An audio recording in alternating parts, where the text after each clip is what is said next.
प्रभातनी असंच एक वळण मागे सोडून पुढला प्रवास सुरू केला होता आणि आज या गावात तो येऊन पोहोचला होता. नवी भूमिका, नवा रंगमंच. ती त्याला बोलली सुद्धा होती, जमेल तुला, जमेल तुला हे सगळं सोडून जाणं. तुझं नाव होत आहे, मान्य आहे, हवा तेवढा पैसा अर्थार्जन नाही होत आहे, कारण स्वतःची जाहिरात करणं तुला कधीच जमलं नाही. तुला फक्त निर्मितीचा ध्यास. पण हेच तर तुझं पॅशन आहे ना प्रभात. थोडा धीर धर ना. अरे कलाकार आहेस तू. तुझ्यातला कलाकार जगायला हवाय. तो संपला तर तू तू ऐकणार आहे माझं. तिचं न ऐकता आणि तिला काहीच न बोलता प्रभातने हा निर्णय घेतला होता. खरं तर खूप प्रेम करायचा तो तिच्यावर, तिच्या कलेवर, तिच्या शब्दांबाहेर नव्हता. अनेक भूमिका त्यांनी एकत्र जगल्या आणि गाजवल्या देखील होत्या. पण परिस्थितीच अशी निर्माण झाली की तिच्या शब्दात अडकून आता चालणार नव्हतं आणि तिलाही दुखवायचं नव्हतं.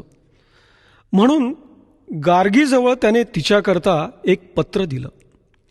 स्वतःचा तिच्याबरोबर काढलेला एक फोटो सुद्धा सोबत द्यायला तो विसरला नव्हता. प्रेक्षकांकडे पाठ फिरवून एक्झिट घ्यावी तशी तिच्याकडे पाठ फिरवून त्यानं ते शहर सोडलं होतं. एव्हाना वाटव्यांचं ते गाणं केव्हाच संपलं होतं. ग्रामोफोनवर ती तबकडी खर्र खर्र आवाज करत नुसतीच फिरत होती. आरसा धुसर दिसत होता. इतक्यात काकींनी आवाज दिला, प्रभात ये बाळा, गरम गरम उपीट केलाय. प्रभातनं स्वतःला सावरत डोळे पुसले.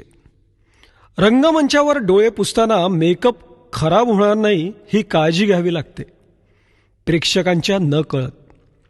इथे तसं काहीच करायचं नव्हतं. पटकन चेहऱ्यावर पाण्याचा शिपका मारून तो स्वयंपाकघरात शिरला. ये प्रभात, बैस. काकींनी पाट मांडलाच होता. तांब्याचं लख्ख भांड, केळीचं पान ठेवलेली थाळी, त्यात उपीट आणि वर काकींच्या प्रेमासारखं साजूक तूप थाळीभर वाहत होतं. काकी, अण्णांनी न्याहारी नाही घेतली का? प्रभात, यांना न्याहारीची सवयच नाही बघ. मी मंदिरातून आले की ह्यांचा त्या वडाच्या पारावर दरबार भरतो. सगळी गावातली मंडळी लहानांपासून मोठ्यांपर्यंत कसल्या कसल्या समस्या घेऊन येतात.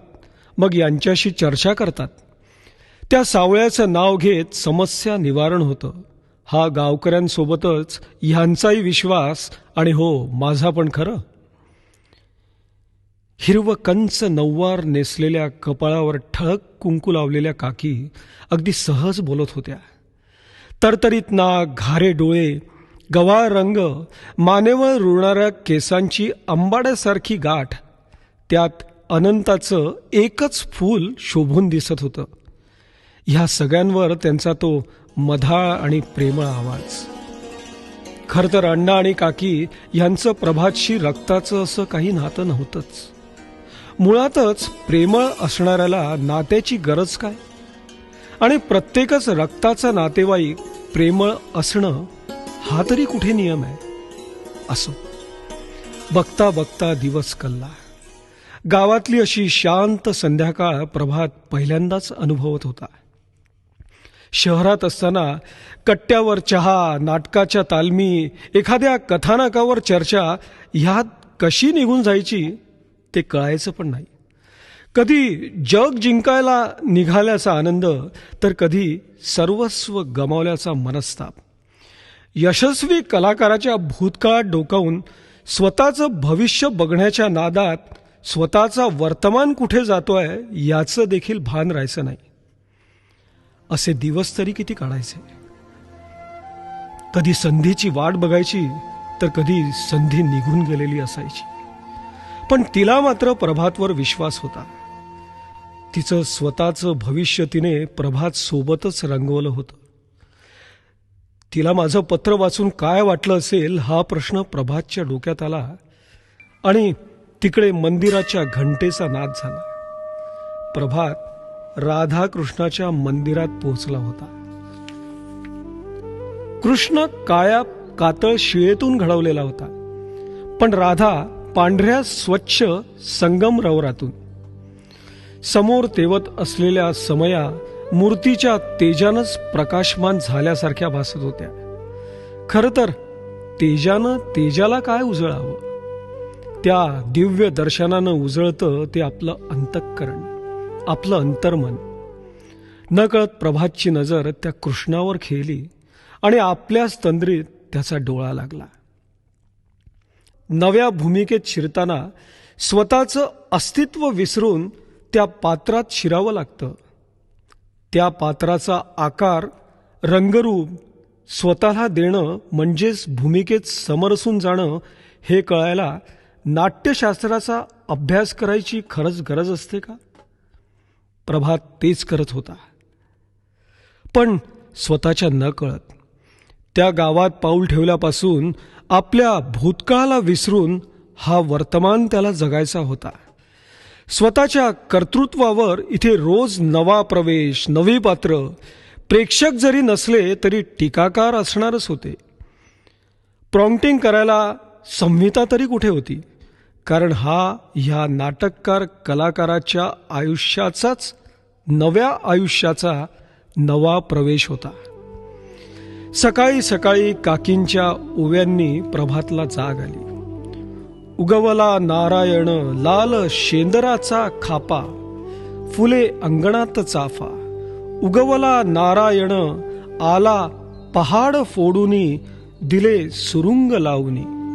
उगवला नारायण आला केळीच्या कोक्यातुनी, किरण टाकीतो अंगडी. खरं तर तो काल कधी मंदिरातून घरी पोहोचला, कधी त्याला झोप लागली, काहीच आठवत नव्हतं. आजपासून त्याचं सगळं तो स्वतःच करणार होता.